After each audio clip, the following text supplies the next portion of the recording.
Okay. Anything you like to share? Anybody like to share? Yes, Prabhuji, I can sing one bhajan, sing one pastime.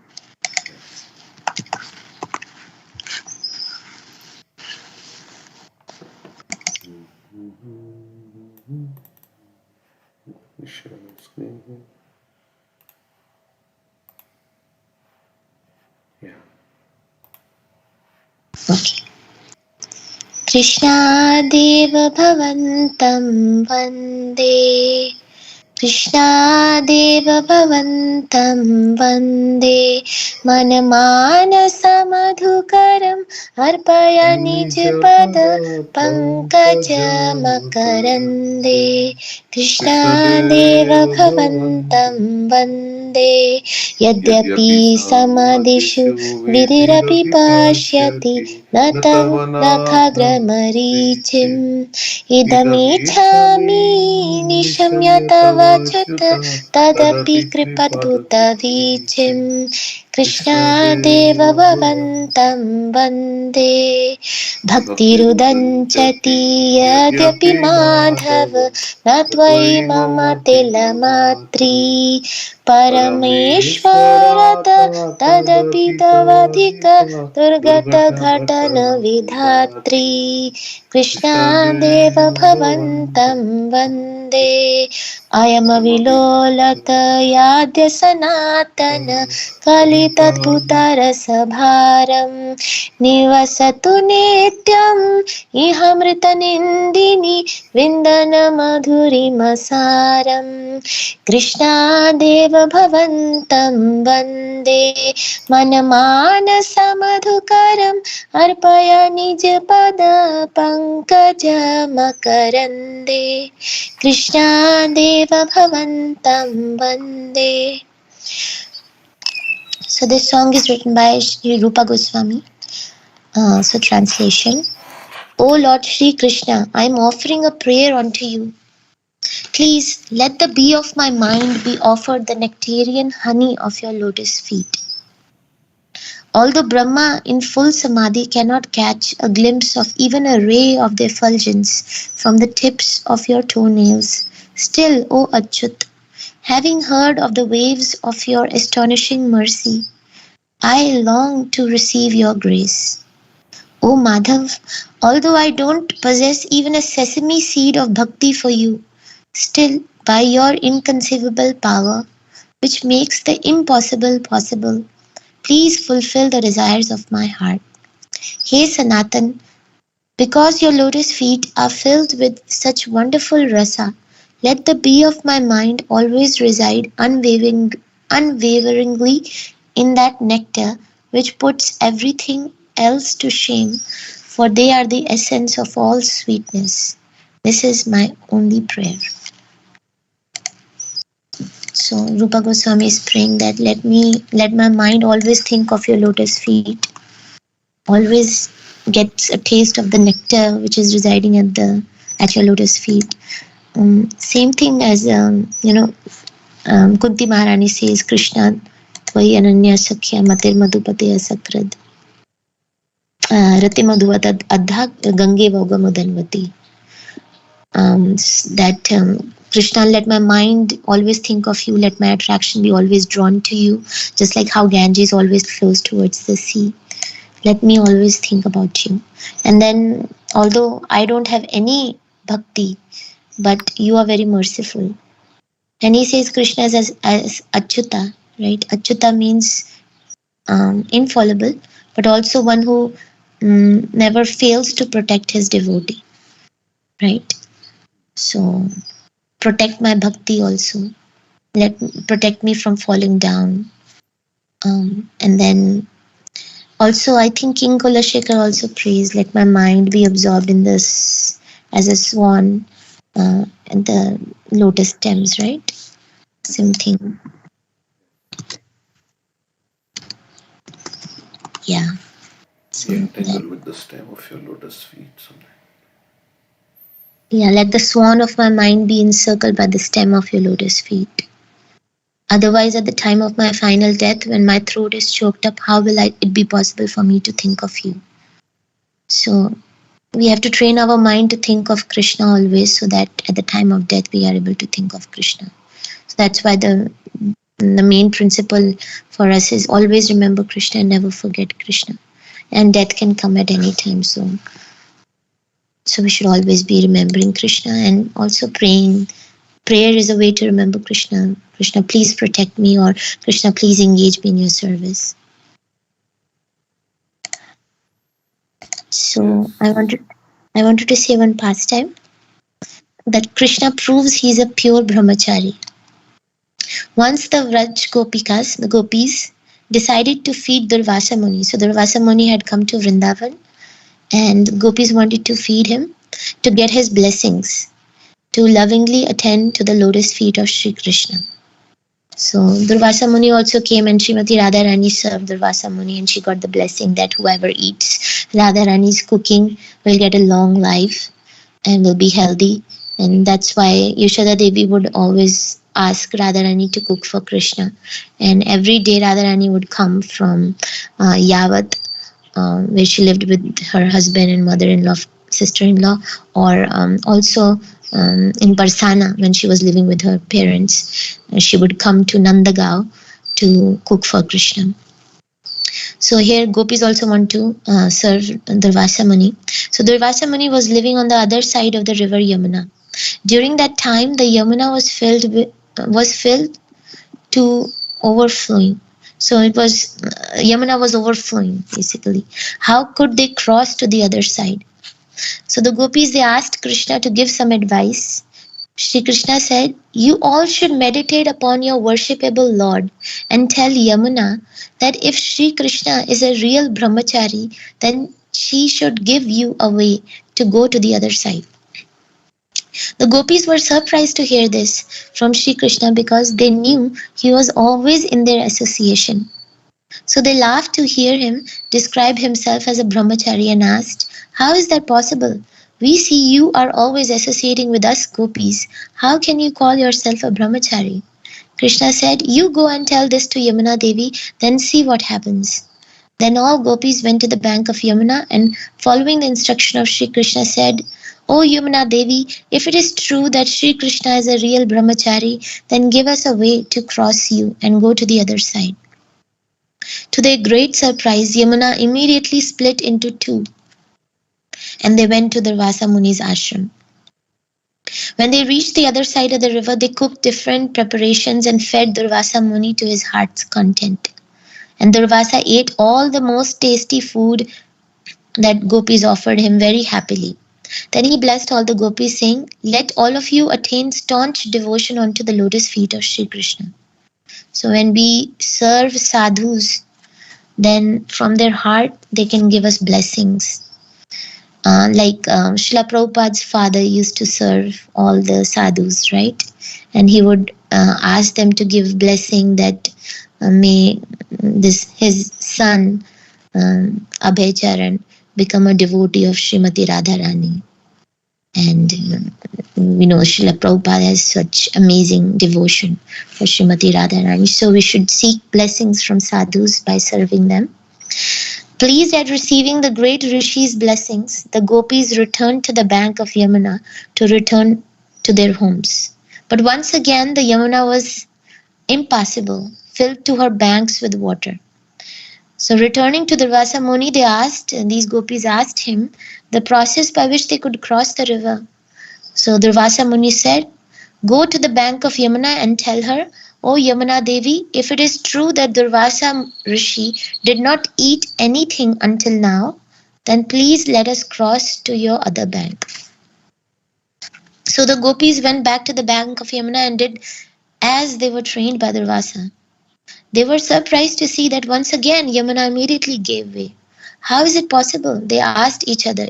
"It is not true that Durvasa Muni has not eaten anything. We just fed him so much." They were all bewildered to see this contradiction. When they returned to their homes after crossing the river, they asked Sri Krishna to tell them the truth of these events. They said, "O Krishna, we know that you are not a brahmachari because you are always associating and having pastimes with us. How is it that the Yamuna accepted such a thing as truth and gave us clear pathway? And we just fed Durvasa Muni until his stomach was full. How then could Yamuna Devi accept it as truth that he has not eaten anything until now and allowed us to cross her banks? This is bewildering. Please tell us the secret behind this. So Krishna replied, my dear gopis, you are all very simple and innocent. You all have so much love for me. You should know that even if I am staying with you all day and night, still I am a pure brahmachari. Acceptance of anything takes place through the mind. I am Jitendriya, and thus I have controlled all my senses. Without my desire, my mind does not touch anything. That is why I am a pure brahmachari. Even if I spend all my time with you, my dear gopis, still I am a pure brahmachari. In the same way, Durvasa Muni also eats without being attached to the taste of food. As a result, his mind does not become attached to anything. Thus, Sri Krishna removed the doubts of the Vraj Gopikas. So, Krishna is Atmaram. He is not attached to anything. He is just reciprocating with the gopis' desires to dance with him or to spend time with him, right? But Krishna also shows Virodhabhas, right? He's not he's not, I mean, how can he be hungry? But he's hungry of love of his mother. So he's, when Mother Yashoda stops feeding him milk, then he becomes angry, right? He's hankering for, and then he's stealing butter from the house of the gopis. He's telling lies. He shows all these Virodhabhas, although he's a supreme lord. He's, yeah, he's the husband of goddess of fortune. Why has he gotten a need to steal? But he does that just to because all the gopis have cooked butter for Krishna, so he has come to taste their butter, and the gopis like it, and so is Durvasa Muni. Whatever he does is trying to reciprocate with the service that the gopis is giving. Right? He doesn't want anything for himself, so that's why he has not eaten. And Prabhuji, you can add. Yeah, it's like Krishna is enjoying with himself, so he's not enjoying outside also of him. Because Correct. the gopis are all his own expansions. So, yeah, it's not like anybody outside of him. So, he's enjoying with himself. So, how that's, yeah, he's not really hankering. So, if he wants to enjoy, he expands as the gopis. And if he wants to serve himself, he expands as Chaitanya Mahaprabhu. Balram. So, Balram. Yes. Yeah, when he wants to enjoy, he expands as the gopis. And of course, this is eternal, so it's not like when, because it is all forever existing. But Krishna only has expanded, his Ladini Shakti has expanded as Srimati Radharani. So that's, and when he wants to serve himself, then he expands as Balram. So Balram is serving Krishna in all the five rasas. So there is no inability in Krishna enjoying, because everything belongs to Krishna also. So, And okay. Durvasamuni not eaten anything. Yeah, that's he's saying that because he's not attached to the taste. So, yeah, he's eaten physically, but he's equipoised, and you could say, like, in he has eaten physically, it has gone into his, but he is aloof, kind of, from not attached to eating. Even like you were saying, right? Even if he gets not such palatable food, he will still take it. So in that sense, I don't know. That's how we can understand. Like Krishna says, I'm there, but I'm not there. So he's there, but he's not there because he's aloof. So he's detached. Okay. So Virodhabhas also Krishna exhibits because it gives pleasure to his devotees also, and increases the love of his devotees. So Krishna is also trying to give pleasure to his devotees, and devotees are also trying to give. Man Leela is to give pleasure to Krishna, and Krishna is also trying to please his devotees by acting in different ways. So that's the eternal pastime of the Lord. Both are in loving exchange, and everybody is trying to please each other in the spiritual world. Just like in this world, when you like somebody, you try to please them, and then the other person tries to please them. So it's like a reciprocal exchange. So spiritual world is nothing but reciprocal exchange of love between Krishna and his devotees, which goes on forever.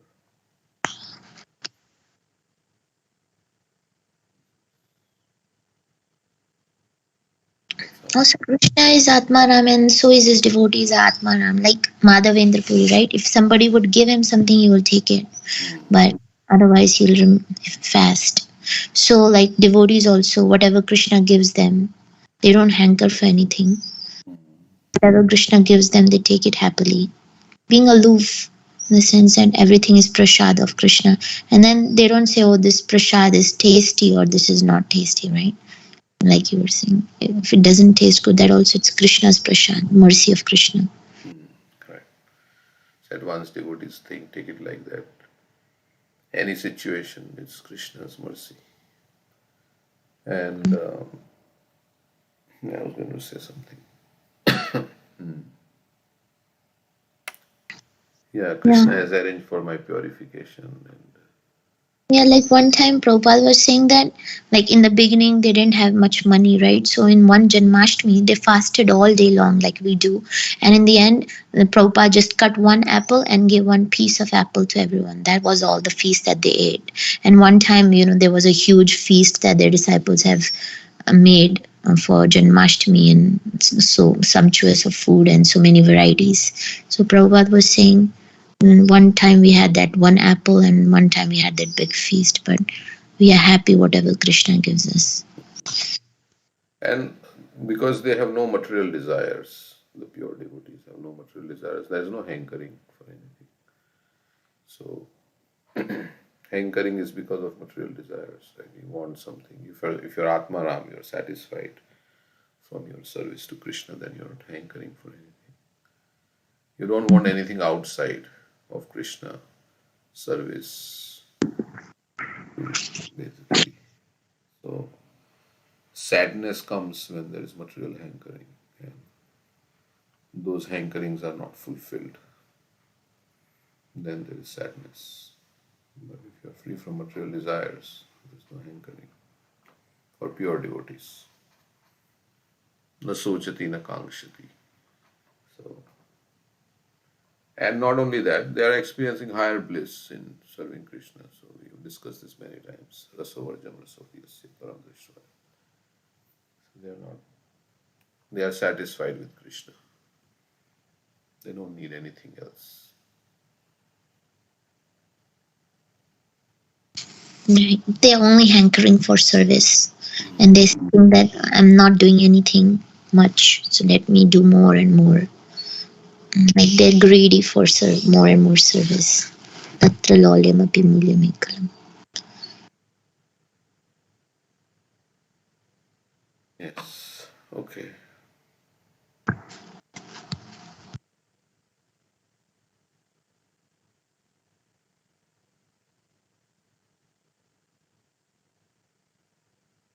So why hankering is not there? Because nothing here we are going to take with us. But of course we want to enjoy. So for temporarily we are hankering for this and that. For some temporary pleasure we are hankering. But in the long run you are not able to take anything, and you can't enjoy forever also, because this body will fall apart.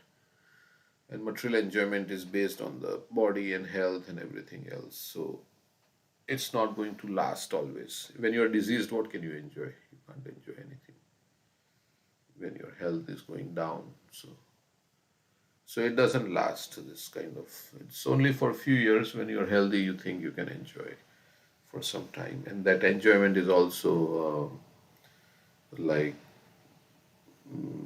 mixed with suffering. So you have to work, work, work, work to enjoy like this. And so much struggle is there. So that's how, anyway, this is, we discussed this.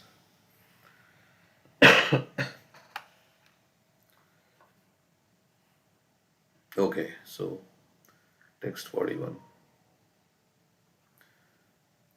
नान्यत्र मद्भगवतः Pradhan पुरुषेश्वरात्. I was thinking about the song that you sung also, this Krishna. They are saying Rupa Goswami is, is expressing his helplessness. That I don't have anything, Two verses, both the verses are saying that I long to receive your grace because you are very merciful.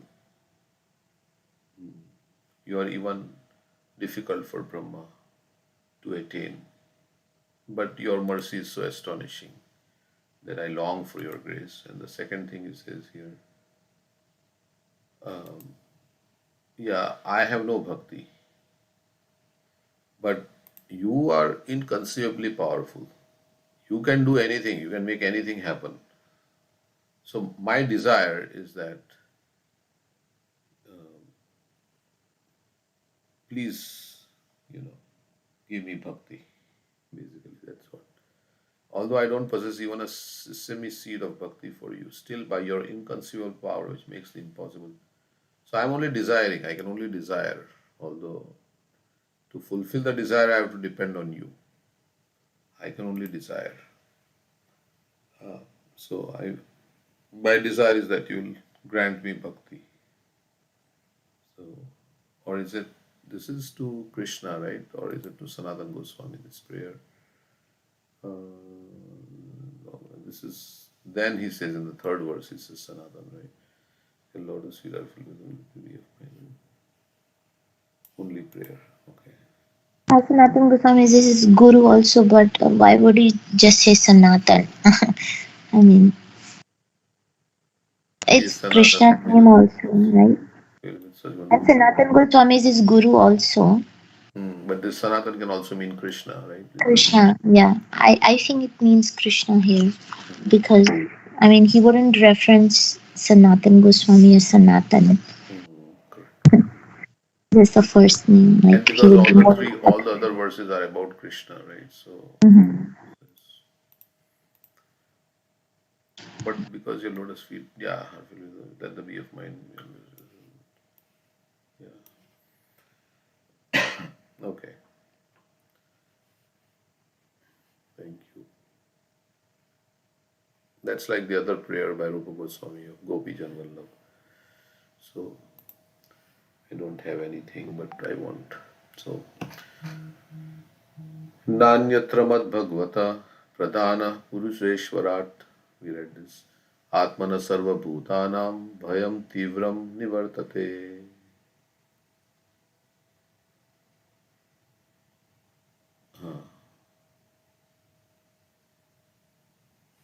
Bhayam is fear. Tivram means intense. Tivra bhakti. Bhayam tivram nivartate. Become free from the terrible fear. How you can become freer from the terrible fear. The terrible fear of birth and death can never be forsaken by anyone who resorts to any shelter other than myself. For I am the Almighty Lord, the Supreme Personality of Godhead, the original source of all creation, and also the Supreme Soul of all souls. So, without taking shelter of Krishna, Kapila Dev is saying, Kapila Dev is Krishna's incarnation. So, he's saying, without taking shelter of me, nobody can become free from fear. So, fear is because we have turned away from Krishna. Bhayam dvitiya abhiniveshata syad ishadapetasya viparyayo smritihi. when we turn away from Krishna, then fear arises. Just like a child is lost, then the child is in so much fear.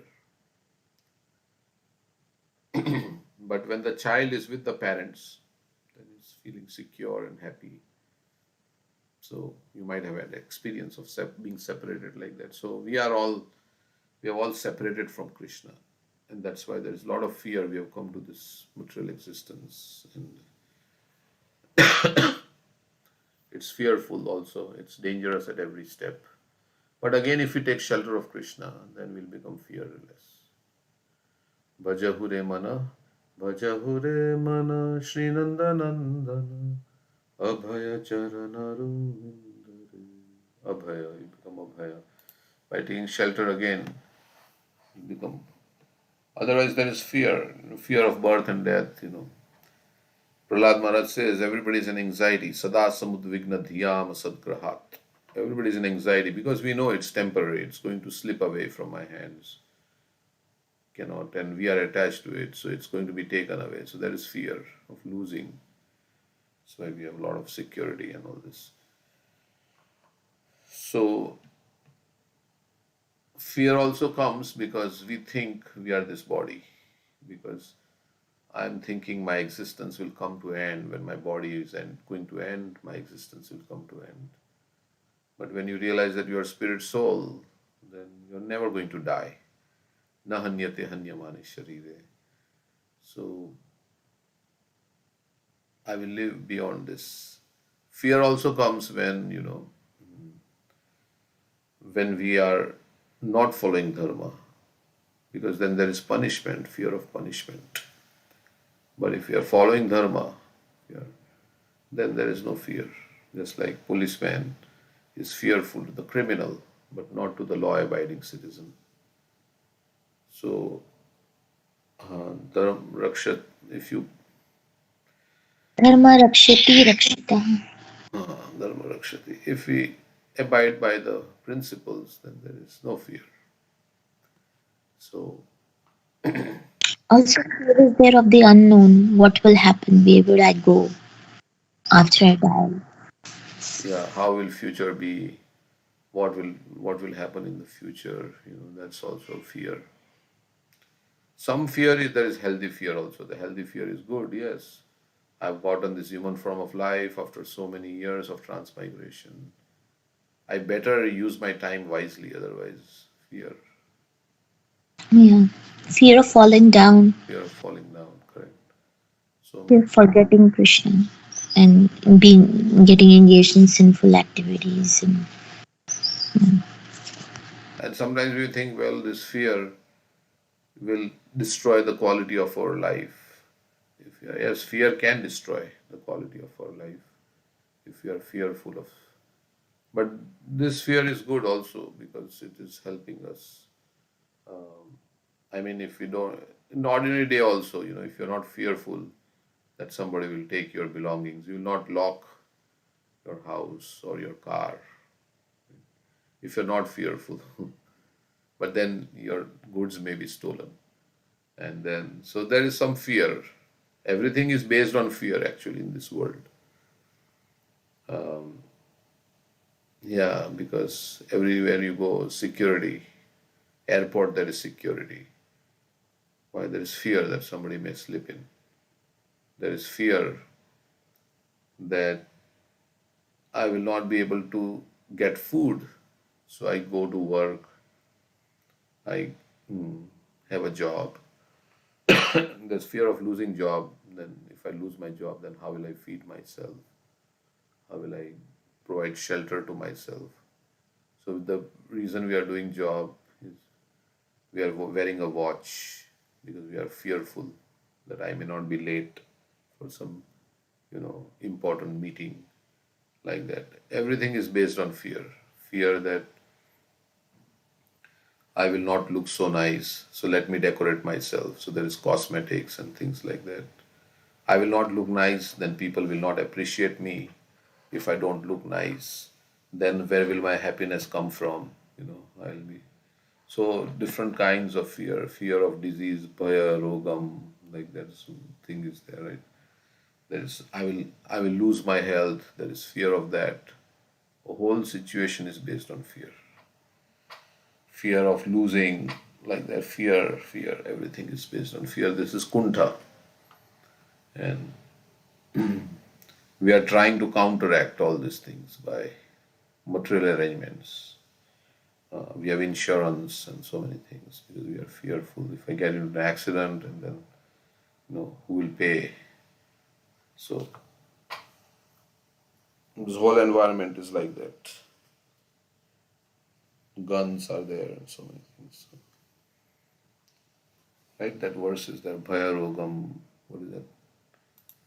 All the different fears. Yes, Prabhuji. I'll find it. Those who are beautiful, they are afraid that they will lose their beauty.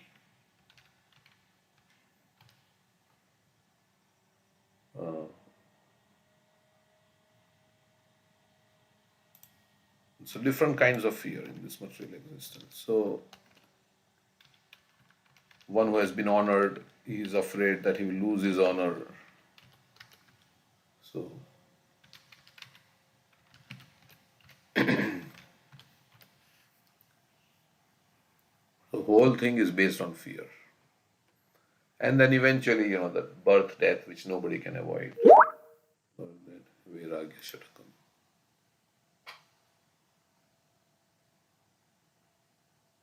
You want to read that? Yeah. In enjoyment, there is fear of disease. In a family, there is fear of disgrace. In wealth, there is fear of hostile rulers. In honor, there is fear of humiliation. In knowledge, there is fear of opponents. In beauty, there is fear of old age. In power, there is fear of backbiters. In virtue, there is fear of jealousy. In body, there is fear of death. All the things of this world pertaining to a man are attended by fear. Renunciation alone stands for fearlessness. So when you are detached, then you can be fearless because you're not worried about, okay, what is going to, like. But we need some healthy fear, otherwise we can't. But you depend on Krishna, then there is fearlessness. When we depend on Krishna, there's, like Madhavendra Puri you were saying, depending on Krishna. Somebody gives food, I'll get food. Very high state of consciousness. Can't imitate. So we have to act at our level, wherever we are. But yeah, depending on Krishna, ultimately we are powerless. Krishna only can help fulfill our desires and whatever we have. We can only desire, Jiva can only desire, and Krishna makes arrangements to fulfill those desires. So the only thing we have is, and if we become Krishna conscious, Krishna will give us good desires also. So we should also pray to Krishna. Krishna, please give me good desires. Then Krishna will give you good desires. So, because you are desiring to have good desires, so that's why Krishna will give you good desires. Krishna don't entangle me in material desires. So that's also prayer, right? Or take away all my material desires. So you are desiring, and according to that, Krishna is reciprocating. Krishna is reciprocating with the desires because he loves us. When you love somebody, then you reciprocate with their desire. Whatever they want, you give. Your child wants a toy, you go and buy a toy because you're reciprocating with the desire of the child. So you are pleasing. So Krishna is reciprocated with our desires. So we should tell Krishna, give me the right desires. I just want right desires. I want to desire to become pure devotee, desire to give up material desires. These are all the desires which will actually give us happiness. Other desires which are taking us away from Krishna and towards sense gratification will give us misery. So, but we are not that intelligent, so we have to go through that. So Krishna is giving us the situation where we have to go through this situation to experience that it's not like very nice, this birth, death, old age, disease. We are going through life after life. In any species of life you go, these miseries are there. Even a dog, when it dies, it has to go through misery. So, so like that. And Krishna, through this misery, is trying to help us, basically, so that we can ask, we can do the right, we can ask the right questions, and we can pursue the right goals. So, but sometimes it takes a long time to understand. So, Krishna, so we have to go through repeated. That's the only thing. Till we learn our lessons, we have to go through the miseries. It is repeated. It is indicated herein that the cycle of birth and death cannot be stopped unless one is a pure devotee of the Supreme Lord. So as long as you have the slightest tinge of material desire, Krishna will give a body. So, so we have to voluntarily give up those desires because Krishna cannot yatha ichasi tatha kuru.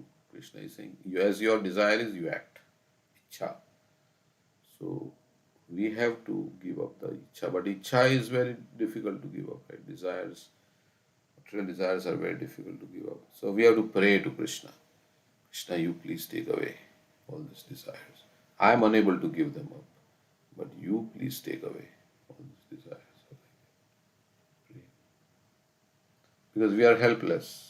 We are helpless against our own desires, which are keeping us in the cycle of birth and death. So then we have to pray to Krishna.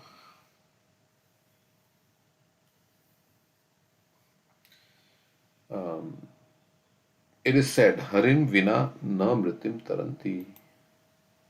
You cannot cross the ocean of birth and death without Hari. One cannot surpass the cycle of birth and death unless one is favored by the Supreme Personality of Godhead. Mukti Pradata Vishnu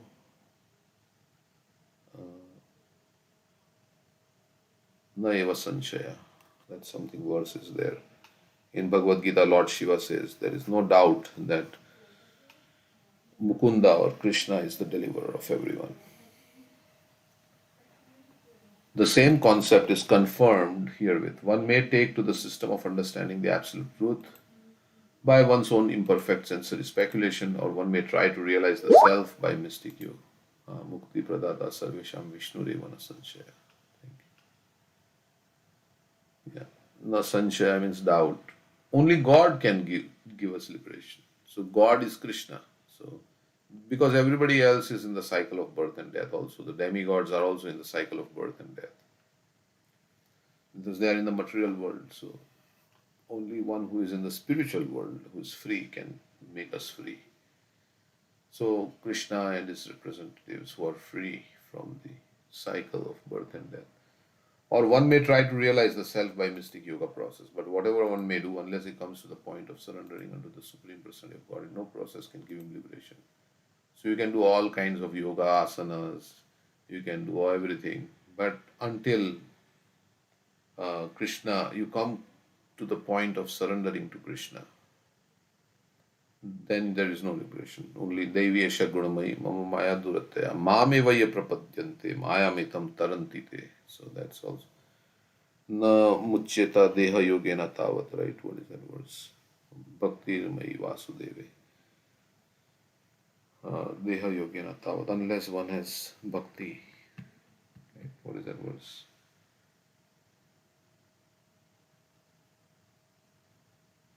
Deha Yogena Tavat. Yavat Mai. Oh, yeah. Mm. You are That's quoting that. Pritirna Yavati Mai Vasudeve Mochete Deha Yogena Tava. Tavat. That Namuchyate. is Shakdev. Pritirna Mai Vasudeve. Unless Namochate deha yogena tave. Namuchate. Unless one has a love for Lord Vasudev, one cannot be delivered from having to accept one body after another. Love and surrender go together also. Sharanagati is one of the first things of the Sharanagati means taking shelter, surrendering. So till that you are in the cycle of birth and death. You cannot. So after many births and deaths, Bahunam Janmanamante Jnanavan Mam Prapadyate Vasudev Sara. He comes to the point that yes, I cannot get out unless I surrender to Krishna. I'm trying this way and that way, so many other ways, but only through bhakti can I get. So one may ask if this means that those who are undergoing so much penance and austerity by strictly following the rules and regulations are endeavoring in vain. So those who are observing austerities, and are they all this is all futile? Yes, without bhakti it is futile. The answer is given by Srimad Bhagavatam. Yanni Arvindaksha Vimukta Maninas. Lord Brahma and other demigods prayed to the Lord when Krishna was in the womb of Devaki. My dear lotus-eyed Lord, there are persons who are puffed up with the thought that they have become liberated or one with God or have become God, but in spite of thinking in such a puffed way, their intelligence is not laudable. They are less intelligent. So the impersonalists think they are liberated, but they are not. It is stated that their intelligence, whether high or low, is not even purified. In purified intelligence, a living entity cannot think otherwise than to surrender. So when you are pure, you have good intelligence, then you will say, yes, I am helpless. I can only surrender to Krishna. I cannot do. It's beyond this material nature is difficult to overcome. Krishna only, I surrender to Krishna, that's it. Bhagavad Gita therefore confirms. And we have, we know from our life also, we have tried many ways, but we are helpless in this material nature. Things are beyond my control. Even my mind is not under my control. So, what to speak of my actions and so many things beyond our control. So, only by taking shelter of Krishna, then mind and everything will be under control. Only by taking shelter. Bhagavad Gita therefore confirms that purified intelligence arises in the person of a very wise man. Means his intelligence has become pure. He thinks, why would I go through this? What am I doing? Why not I surrender to Krishna? Vasudeva Sarvamiti Samahatma Sudurlabha. What is this going to do for me? All these material projects and endeavors, what is it going to give me? It has only given me repeated birth and death. What is this doing? Of course, if you're doing in relationship with Krishna, that's okay. But otherwise, what am I doing here? Bahunam Janmanam Ante Jnanavan Mam Prapadyate. After many, many births, one who is actually advanced in knowledge surrenders unto the Supreme Lord. No more independence. Krishna, I will do whatever you say. I have tried to become independent and only suffered. Without the surrendering process, one cannot achieve liberation. The Bhagavatam says, those who are simply puffed up, thinking themselves liberated by some non devotional process, are not polished or clear in intelligence, for they have not yet surrendered to you. So indirectly, they don't want to accept God, but they want to be liberated. So that's not possible. You can't have kingdom of God without God. So, in spite of executing all kinds of and nobody likes to be subservient, right? So everybody likes to be the controller and the master. So we all want to be the controller and the enjoyers, and that's why we are in this material world. We are enjoyed, and we get actually enjoyment by being offering ourselves for enjoyment to Krishna. So we get enjoyment. The more you offer yourself for Krishna's enjoyment, the more you enjoy. But this kind of thing is very difficult to grasp because generally we think, I will enjoy myself, like that. Not we are offering ourselves to be enjoyed by Krishna. So, but we are supposed to offer ourselves to be enjoyed by Krishna. Means we are part of Krishna and part has to serve the whole. then then only the part will be nourished and happy. There's no other way. You cannot find any other way. The leaf has to be connected to the tree for it to be green and nourished. So our consciousness has to be connected to Krishna, Krishna consciousness, for us to prosper and feel happy. There is no other way. So that realization only dawns on us after going through multiple experiences, or still it's not like fully, right? So we have to go through some more experiences, and then finally we will come to that realization. That's the purpose of this material world. That I'm simply struggling here. Manashashtani indriyani prakriti sthani karshati. Krishna says everybody is struggling in this world with their mind and the senses when you are not Krishna conscious. In spite of executing all kinds of austerities and penances, or even arriving at the brink of spiritual realization, Brahman realization, they think they are in the effulgence of Brahman. But actually, because they have no transcendental activities, they fall down to material activities. One should not be satisfied simply with knowing that one is Brahman. He must engage himself in the service of the Supreme Brahman, that is Bhakti. So knowing that we are not the body, the soul, is a great thing. But after knowing, you have to engage in the activities of the soul, and that's devotional service. The engagement of Brahman should be the service of Para Brahman. Because otherwise, if you don't act in the activities of the soul, then we can't just be inert and do nothing. The soul is always active. And in the Brahma Jyoti, that's why there is no like positive service to the Lord. That's why you feel bored after some time. And so we should always keep ourselves busy in Krishna's service. So, but if we remain engaged in the service of material things, then what will happen then? After all the hard work, you have to give it up. And at any time, you can have to give it up, right?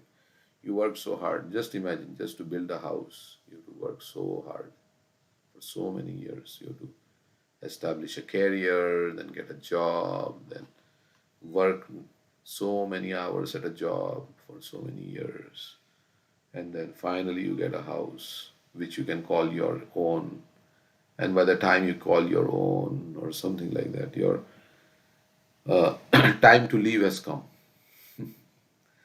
So after so much hard work, and any time, it's actually Kamala Dala Jala Jivana Talamala.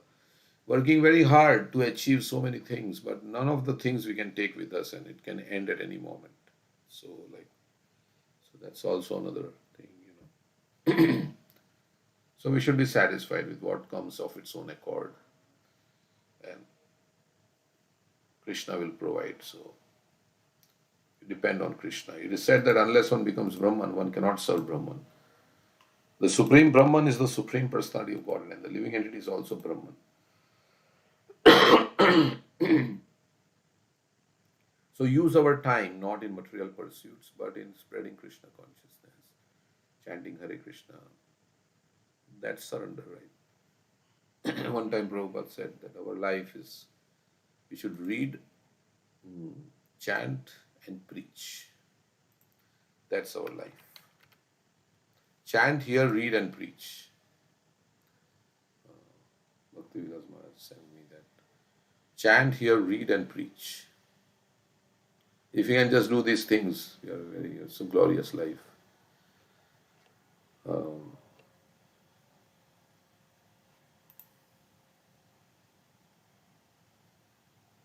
Where did he say that? There's a quote. So we should come to that platform where we can do just these things. And it's not difficult. Yeah, read, chant, and preach. Read, chant. Where is the. Okay, what happened? It's all right. Anyway, you believe that yeah, here it is. As much as possible, read, chant, and preach. This is our life and soul.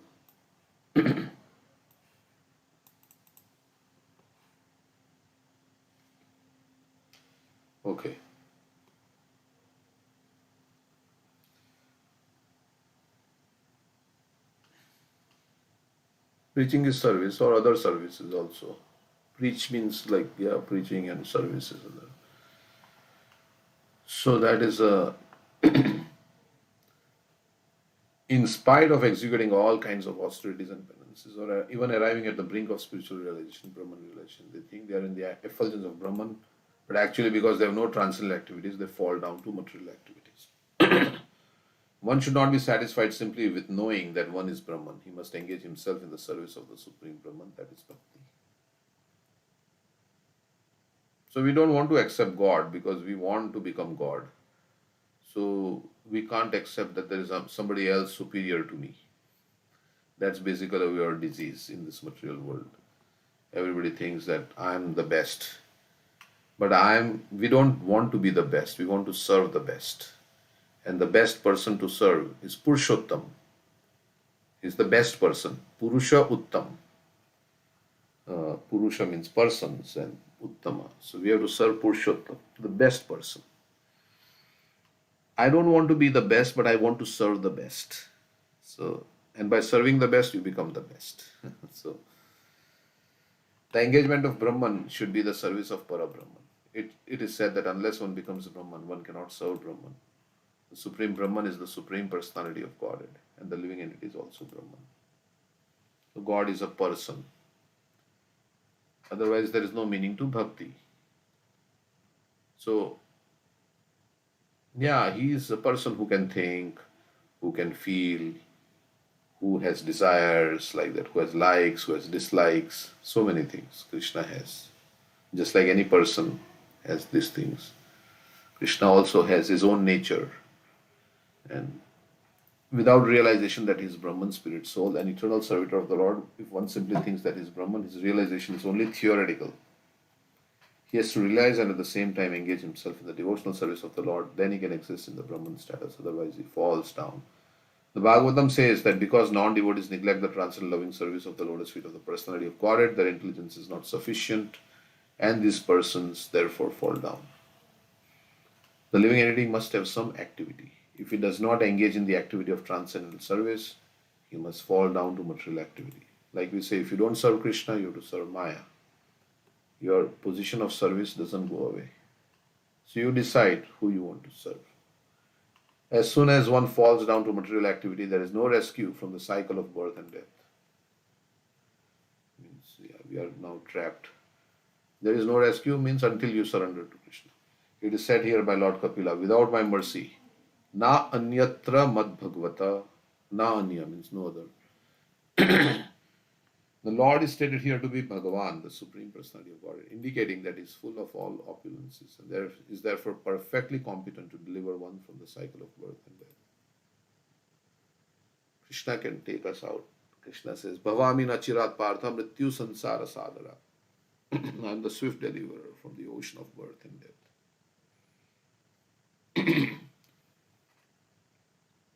He is also called Pradhan because he is the Supreme. Pradhan means the chief. Pradhan Mantri, right? We say Pradhan Mantri, the Prime Minister. He is equal to everyone, but to one who surrenders unto him, he is especially favorable. It is also confirmed in Bhagavad Gita that the Lord is equal to everyone. Samoham sarva bhuteshu namedveshyosti na priya. Yetu bhajanti mam bhaktya mahiteshu chapyaham. No one is his enemy and no one is his friend. But to one who surrenders unto him, he is especially inclined. By the grace of the Lord, simply by surrendering to him, one can get out of this cycle of birth and death. Otherwise, one may go on in many lives and many times attempt other processes for liberation. So that's why in ISKCON we are like, this is a bhakti movement. There are so many other things going on, this yoga, that yoga, this sadkriyas and this and so many things. It's without bhakti, but you can't, you will not be satisfied and you will not get the supreme destination without bhakti, as this verse is saying, unless taking shelter of Krishna. So sometimes people think, yes, Krishna means you are like very sectarian and very narrow-minded. How can God be confined to this particular form, of Sham Sundar form. How can God be like this? You have to be broad minded. You can't narrow God down to like some particular form and personality. He looks like this. So,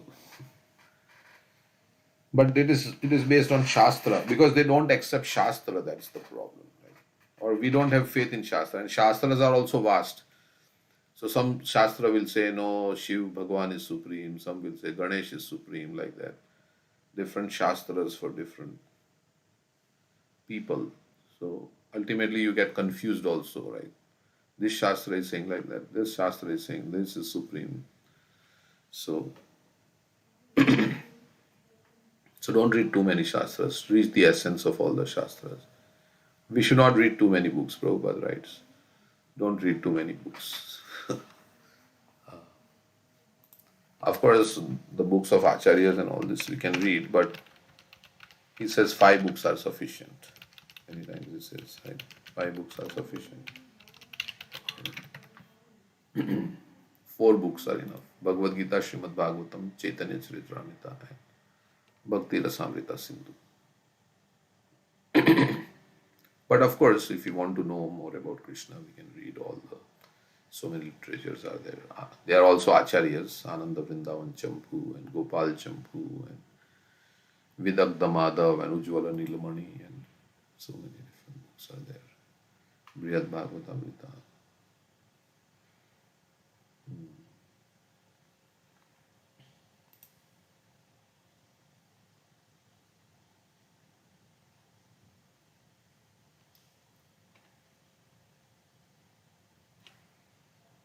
Okay, because this has all the things to go for us to go back home, back to God. And yeah, we have time to do more as we are hearing different leelas of Krishna and devotees have written.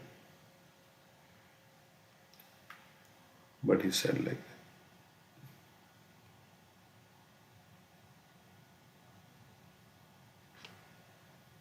Hare Krishna Prabhu.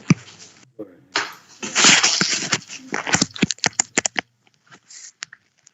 Yeah. Yeah, Prabhuji, as you said, like different shastras uh, say that some other demigod is supreme. Correct. I mean, the reason come that's it. The point come to my mind, like why that is so, because I think shastra typical. I mean, in my understanding, is Vedas, right? And Vedas are coming from supreme personality of the Godhead. So Vedas should speak the only one single truth, right? That is, the supreme should be only one.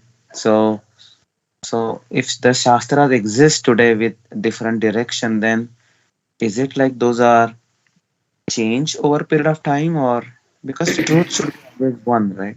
No, Vyasadeva also in Bhagavatam also it says, right? He have written all this karma kanda of worshipping this demigod to get this result. So they are existing. Vyasadeva did compile like that. And the reason being, what's the People reason? are in different mode of ignorance and Okay. passion. So Prabhu, sorry, I think that is correct, Prabhuji. Worshipping is one part, Hmm. but Shastra saying supreme, like let's say Ganesha is supreme or Durga is supreme.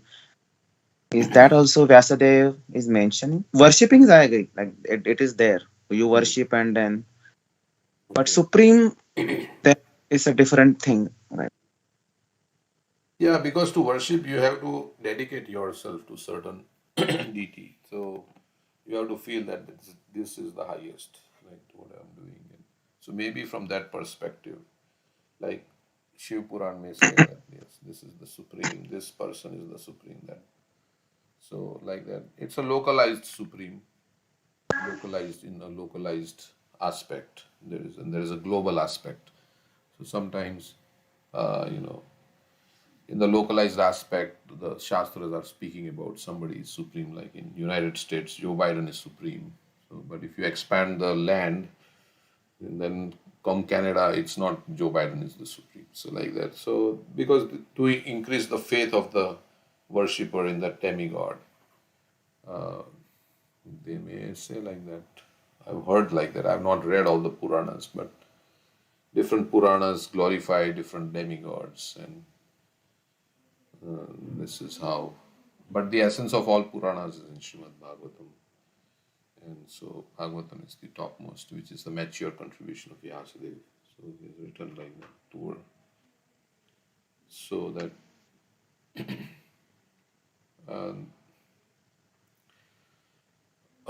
yeah, and worshipping, you're saying that yeah, one may worship because yeah, this demigod will fulfill this need that I have, right?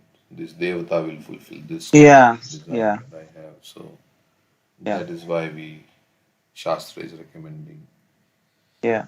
Or just because they have some faith for whatever reason, maybe because family is doing worship for years and years, and one end up doing worshipping just because family is doing so without having the knowledge. So that worshipping probably maybe many reasons, not just because of the supremacy. That's all. That's why in Brahma Samhita it says Vedeshu Durlabham Adurlabham Atma Bhakto. It is Krishna is difficult to find through the Vedas. Vedeshu Durlabham. This verse is coming, right? This, although from all the Vedas Krishna is to be known, Vedesha Sarver Ahama Vivedyo. But in the Brahma Samhita it is said Vedeshu Durlabham because the Vedas are vast and there are so many different things in the Vedas. That's why in the Bhagavad Gita also Krishna is saying that don't be attracted by the flowery language of the Vedas. He's telling Arjuna like that. And not everybody is attracted to Krishna worship also. So depending. So in fact it is sometimes bewildering. Yeah. So many people think Krishna is how what kind of God he is, right? He's doing stealing and all these things. So unless you meet devotees you will not understand properly. So that's also.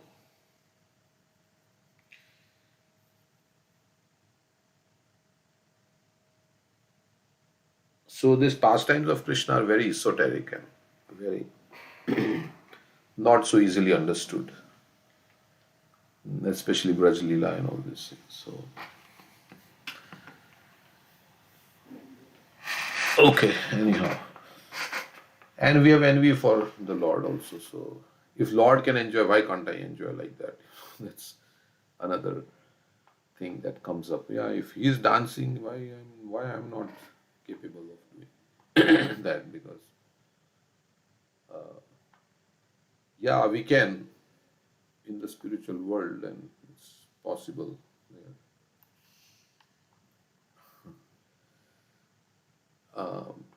Not like as the enjoyer, but as the enjoyed. Yeah, we can dance with Krishna. Um, yeah. Anyhow, so like that, this to get actually in our psyche, this whole philosophy of Krishna consciousness is very difficult because our psyche is like for so many lifetimes that everything revolves around, it should revolve around me. I am the center of the universe. That's and we are not saying that we have to give up our individuality because then it will become impersonal. We are all individuals and we have our individual relationship with Krishna. But our individuality has no existence outside Krishna because we are part of Him. So we are individuals with our own desires and everything. Everybody is individual. But that individuality is also because of it's an acquired nature. Through so many lifetimes, we have done so many activities. So your nature may be different from my nature. You may like samosa and I may like gulab jamun. So your likes and my likes are, but this is an acquired nature. In our true nature, uh, we are all servants of God and we are in love with God in our true nature. But we have an acquired nature, and that's why there is this variety is not really, it's just an acquired nature under the modes of material nature. Different modes have influenced different people in different ways, or they have associated with modes of nature in different ways, and that's why they have a certain kind of mentality which they think is their nature. So, so anyhow, that's why there are so many demigods, because depending on your nature, you worship all different demigods to fulfill your desires. Somebody wants this, somebody that. Okay, we'll stop there. Yeah, that's the famous verse.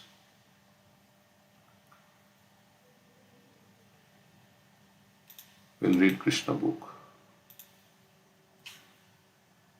Any other comments anybody has about why Krishna is not mentioned as the supreme?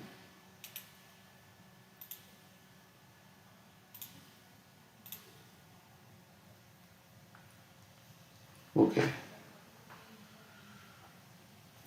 So,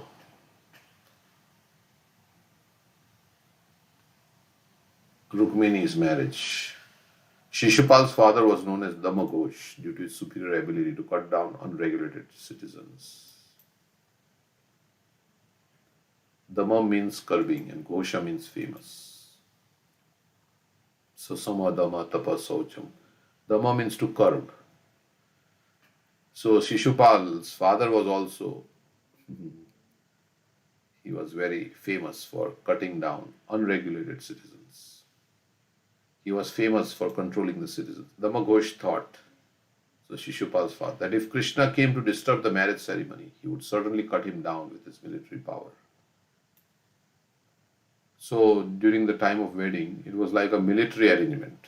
It was not like so much security and so much, because they were all thinking Krishna might come. Some rumor was there. Therefore, after performing the various auspicious ceremonies, Damagosh gathered his military divisions. He took many elephants garlanded with golden necklaces and many similarly decorated chariots and horses. It appeared that Damghosh, along with his son and other companions, was going to Kundina, not exactly to get Shishupal married, but mainly to fight. It was not like a wedding procession. There were so many militaries going. It's like it was going to war, or is it a marriage, or it's going to war? When King Bhishma learned that Damaghosh and his party were arriving, he left the city to receive them. So, being the bride's father, Bhishma is welcoming the bridegroom's party. Damaghosh and everybody, they went to receive. Outside the city gate were many gardens where guests were welcome to stay. So he had come with whole his entourage. In the Vedic system of marriage, the bride's father receives the large party of the bridegroom and accommodates them in suitable place for 2 or 3 days until the marriage ceremony is performed. So much botheration for the bride's father is to make arrangements and all these things. The party led by, you may say, well, it's a labor of love, but yeah, everything is like that. You have to work very hard to make all these things. But because one feels like it is very nice, very enjoyable thing, so I should work. But here, yeah, and she's not getting married to the right candidate also. But Bhishma is making arrangements. So much endeavor. The party led by Damaghosh contained thousands of men, among whom the prominent kings and personalities were Jarasan, Dantavakra, Vidurath, and Paundrak. So they were all there with Shishupal's friends. It was an open secret that Rukmini was meant to be married to Krishna, but her elder brother Rukmi had arranged her marriage. So it was the talk of the town. Everybody knew that, yeah, she was supposed to be married to Krishna, but somehow the plan was changed by Rukmi. There was also some whispering about a rumor that Rukmini had sent a messenger to Krishna. So although it was secret, but something leaked. Somebody who knew. So therefore the soldiers suspected that Krishna might cause a disturbance by attempting to kidnap Rukmini. So they were all not confirmed. Even though they were not without fear, they were all prepared to give Krishna a good fight, to prevent the girl from being taken away. Sri Balram received the news that Krishna had left for Kundina. So Krishna came along with that Brahmana and Daruk on his chariot to Kundina, and Balramji came to know, oh, Krishna has left, accompanied only by Brahmana, and that Shishupal was there with a large number of soldiers. Balram suspected that they would attack Krishna, and thus, out of great affection for his brother, he took strong military divisions of chariot, infantry, horses, and elephants and went to the precincts of Kundina. So Balramji wanted to assist Krishna, as if Krishna himself could not defend, but out of brotherly love, he was. Meanwhile, inside the palace, Rukmini was expecting Krishna to arrive. She was waiting. She had not heard back, there was no communication back, but she had written a letter. She was expecting Krishna to come. But when neither he nor the Brahmana who took her message appeared, she was full of anxiety and began to think how unfortunate she was. Oh, maybe Krishna did not accept my proposal. Maybe whatever happened, he didn't come. There is only one night between today and my marriage day, and still neither the Brahmana nor Shyam Sundar has returned. At least Brahmana came back and said, okay, Krishna is not going to come. Nobody has come. She was in dark. I cannot ascertain any reason for this. Why they have not come yet? Having little hope, she thought that perhaps Krishna had found reason to become dissatisfied and had rejected her fair proposal. Maybe Krishna thought that, Rukmini was not qualified to be his bride, so he may have rejected. As a result, the Brahmana might have become disappointed and not come back. So Brahmana did not want to bring the bad news, so he didn't come back. She was thinking like that. Like sometimes when some event happens, we can speculate, right? Maybe that happened, this happened, maybe it is like this, maybe this is why he's behaving like this, or this is what is. So many things we can think. Although she was thinking of various causes for the delay, she expected them both at any moment. But in her heart, she was feeling, yes, maybe he'll come. Rukmini further thought that demigods such as Lord Brahma, Lord Shiva, and Goddess Durga might have been displeased. It is general that demigods become angry when not properly worshipped. For instance, when Indra found that the inhabitants of Vrindavan were not worshipping him, Krishna having stopped the Indra Yagna, he became angry and wanted to chastise them. Thus Rukmini thought that since she did not worship Lord Shiva or Lord Brahma very much, they might have become angry and tried to frustrate her plan. Similarly, she thought that Goddess Durga, the wife of Lord Shiva, might have taken the side of her husband. Lord Shiva is known as Rudra and his wife is known as Rudrani. Rudrani and Rudra refer to those who are accustomed to putting others in distress, to cry forever. Rukmini was thinking of Goddess Durga. So, of course, we know Durga has a trident in her hand and she makes everybody cry in this material existence with the threefold miseries. Rukmini was thinking of Goddess Durga as Girija, the daughter of Himalaya mountains. The Himalaya mountains are very cold and hard, and she thought of that Goddess Durga as hard-hearted and cold. In her anxiety to see Krishna. So one thing is she was thinking that maybe Krishna did not accept her proposal and the Brahmana did not come back to deliver the bad news to Rukmini, or the demigods were becoming angry. So many different reasons Rukmini is thinking. In her anxiety to see Krishna, Rukmini, who was after all still a child, thought this about the different demigods. So she was young. The gopis worshipped because how many years must have passed? I don't know. How old was Rukmini? The gopis worshipped Goddess Katyayani to get Krishna as their husband. Similarly, Rukmini was thinking of the various types of demigods not for material benefit but in respect to Krishna. Praying to the demigods to achieve the favor of Krishna is not irregular, and Rukmini was fully absorbed in thoughts of Krishna. Even though she pacified herself by thinking that the time for Govinda to arrive had not yet expired, still there is time. Rukmini felt that she was hoping against hope. Not expressing her mind to anyone, she simply shed tears, unobserved by others. And when her tears became more forceful. She closed her eyes in helplessness.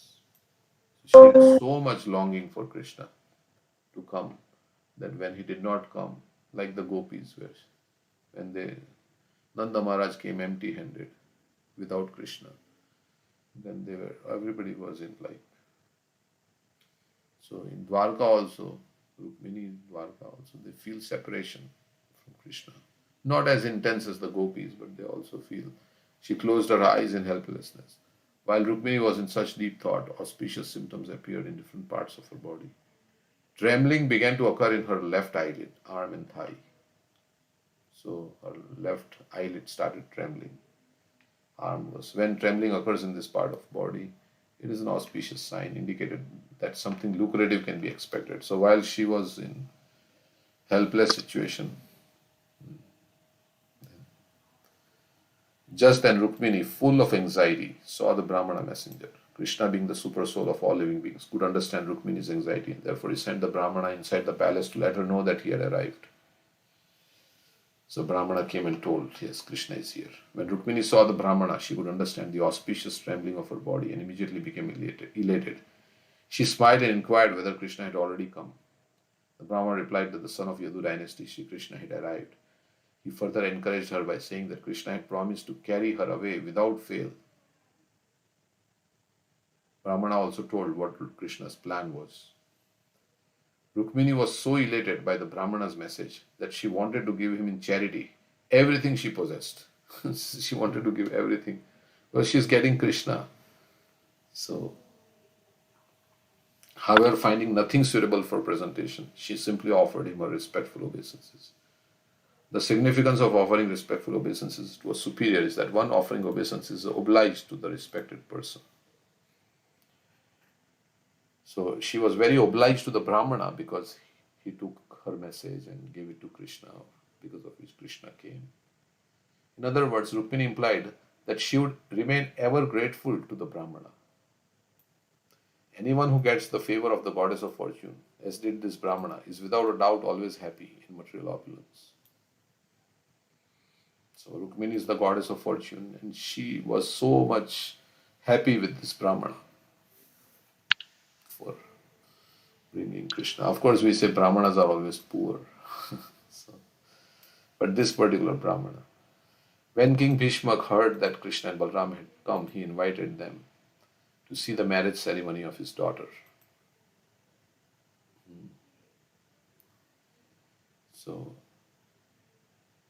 So he thought that they would come as guests, Krishna and Balram. So he said, yeah, you can come to see the marriage ceremony.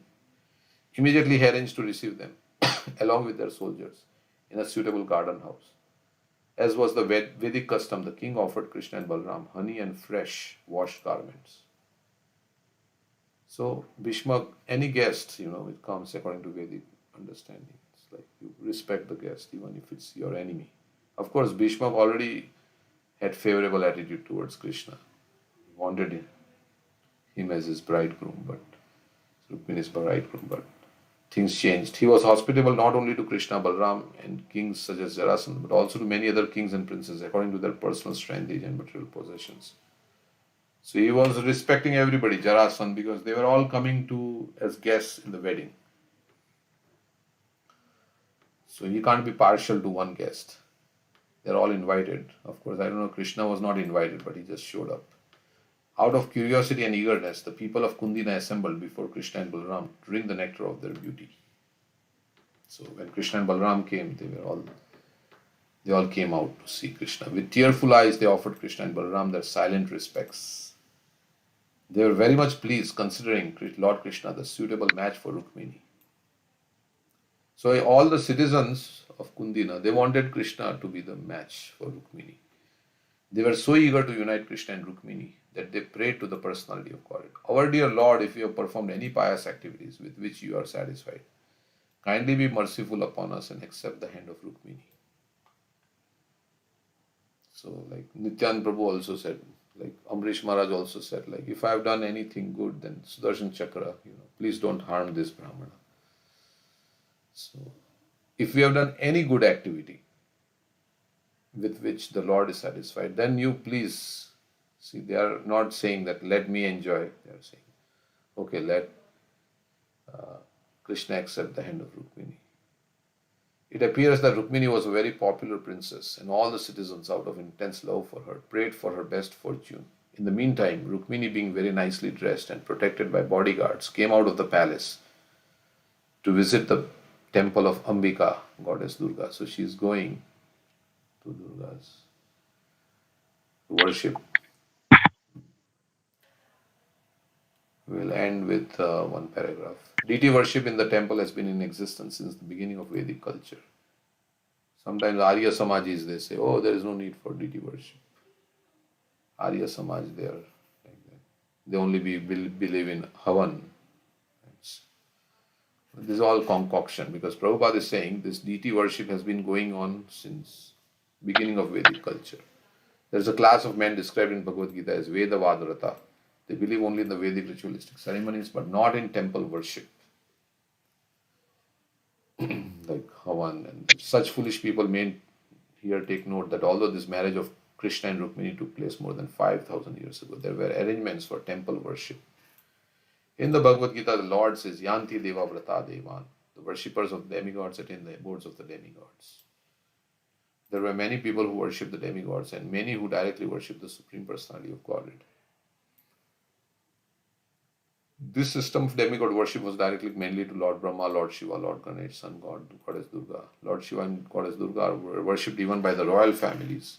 Other minor demigods were worshipped by silly lower class people. As far as the Brahmanas and Vaishnavas are concerned, they simply worship Lord Vishnu, the Supreme Personality of Godhead. In the Bhagavad Gita, the worship of demigods is condemned. Kamistestarita jnana prapadyanti anya devata, but is not forbidden. There it is clearly stated that less intelligent men worship the demigods for material benefit. Alpamedasham. On the other hand, even though Rukmini was the goddess of fortune, she went to the temple of goddess Durga because the family deity was worshipped there. So it was like the family deity, so she went there. In the Srimad Bhagavatam, it is stated that as Rukmini proceeded towards the temple of goddess Durga, within her heart she always thought of the lotus feet of Krishna. Therefore, when Rukmini went to the temple, it was not with the intention of an ordinary person who goes to beg for material benefits. Her only goal was Krishna. So, although she was going to the temple of goddess Durga, in her mind, it was all Krishna. She was just following the tradition that they had. As Rukmini proceeded towards the temple, okay, we'll stop here. It's almost 8:30. We'll continue with this. So what happens? How Krishna will come and kidnap her. So let's see that tomorrow. We'll read a little bit earlier so we can cover more Krishna. Okay, anything else anyone would like to say? Thank you very much for your association. Thank you, Prabhuji. Thank you. Hare Krishna. Thank you. Hare Krishna. Hare Thank Krishna.